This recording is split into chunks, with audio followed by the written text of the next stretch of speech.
తెలుగు వారి number 1 choice Telugu matrimony.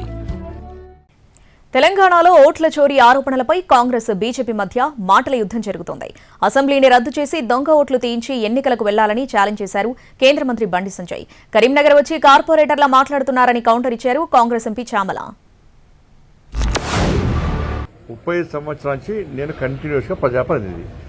ఒక్కసారి కూడా వార్డు మెంబర్ గెలిచిన వాళ్ళకు ఓట్ల చోరు నుంచి ఏం తెలుస్తుంది? గంగాధరలో ఓటేసి, జగిత్యాల ఓటేసి, వెమ్లవాడలో ఓటేసి అది అవుతుంది. అదే పది. నేను 5,000, 10,000తో 50 లక్షల ఓట్లతో మీరు గెలుస్తున్నా. నేను 2,20,000 ఓట్లతో కరీంనగర్ ప్రజలు నాకు బ్రహ్మాండమైన మెజార్టీని కప్పయిపోయారు. కాబట్టి ఓట్లు వేసిన ప్రజలను దొంగోట్లంటే ఆ ఓటర్లను అవమానించినట్ట కాదా? రేవంత్ రెడ్డి గారు స్పందించాలి.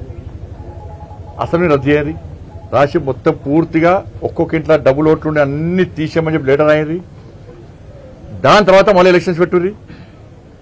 మళ్ళా కాంగ్రెస్ పార్టీ అధికారంలోకి వస్తే రాజకీయ సన్యాసం తీసుకుంటారు. దేనికి సమాధానం లేని మీరు ఒక సెంట్రల్ మినిస్టర్ గా ఉండి కరీంనగర్ లోకి వచ్చి రాగానే మీరు కార్పొరేటర్ లెక్క మాట్లాడుతున్నారు బండి సంజయ్ గారు.